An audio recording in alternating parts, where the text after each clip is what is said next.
सुप्रभात बच्चों। पिछली कक्षा में आपने अपने नवीन संकल्प की पुस्तक से पाठ 10 दीपों का पर्व पढ़ा था। दीपों के पर्व के बारे में हमने जाना था। उसके पहले हमने यह जाना था कि पर्व का हमारे जीवन में क्या महत्व है, त्यौहार हम क्यों मनाते हैं। इसके पश्चात हमने दीपों के पर्व के बारे में भी जाना था कि दीपावली का क्या अर्थ होता है, यह क्यों मनाया जाता है, इत्यादि बातें हमने जानी थी।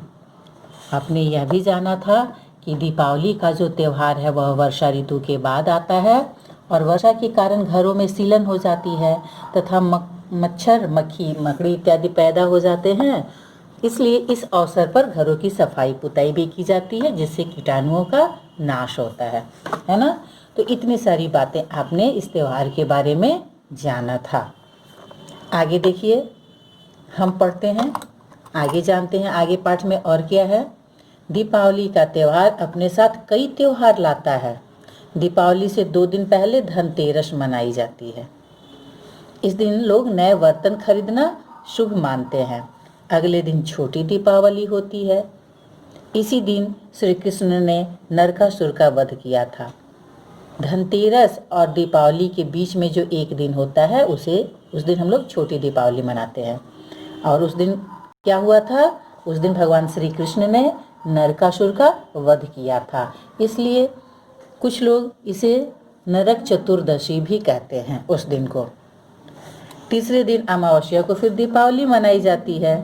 इस दिन लोग दोपहर को हनुमान जी की पूजा करते हैं क्योंकि वे ही श्री राम की अयोध्या लौटने का संदेश लेकर आए थे। रात को सभी घरों में दीपक और मोमबत्तियों का प्रकाश किया जाता है। खील बतासों से लक्ष्मी गणेश की पूजा की जाती है एवं मिठाइयाँ बांटी जाती है। बच्चे पटाखे जलाकर खुशी मनाते हैं। दीपावली से अगले दिन गोवर्धन पूजा होती है। गोवर्धन, जैसा कि नाम से ही स्पष्ट हो रहा है, गोवर्धन का अर्थ होता है गायों को बढ़ाना।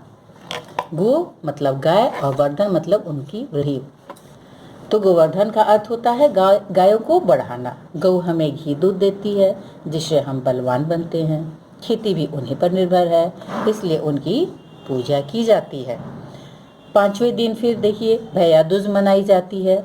आप सभी जानते हैं, इस दिन बहनें अपने भाइयों के माथे पर तिलक करके अपने प्रेम भरे संबंधों को मजबूत करती है।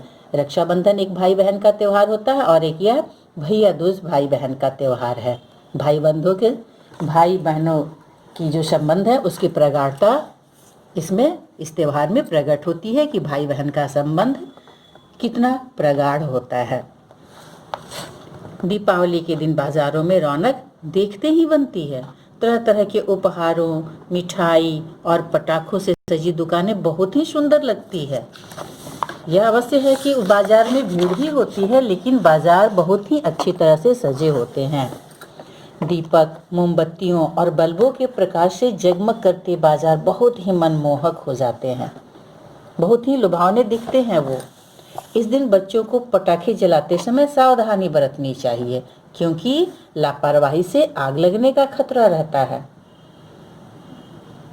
ज़्यादा पटाखे तो हमें जलाने ही नहीं चाहिए, आवाज़ वाले, ज़्यादा धुआं वाले। लेकिन अगर थोड़े बहुत हम जलाते भी हैं तो उसमें हमें सावधानी बरतनी चाहिए, अपने को सुरक्षित रखना चाहिए। दीपावली के दिन कुछ लोग जुआ खेलते हैं, लेकिन यह एक बुराई है जिसका अंत होना ही चाहिए। भले परंपरा बन रही है लेकिन ये गलत है।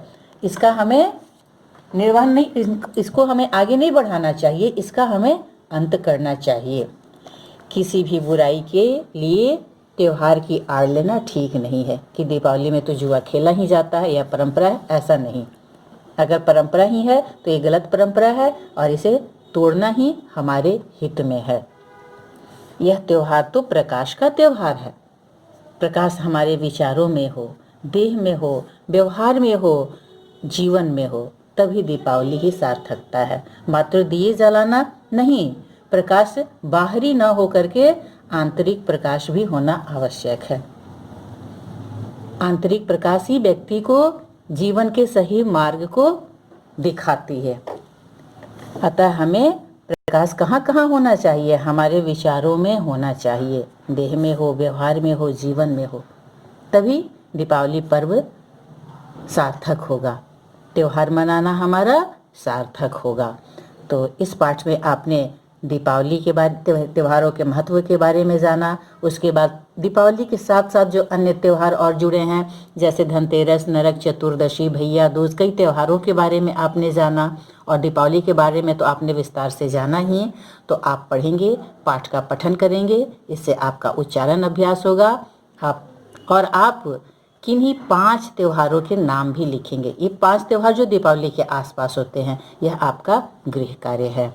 और शेष कार्य हम लोग अगली कक्षा में करेंगे। तब तक के लिए धन्यवाद।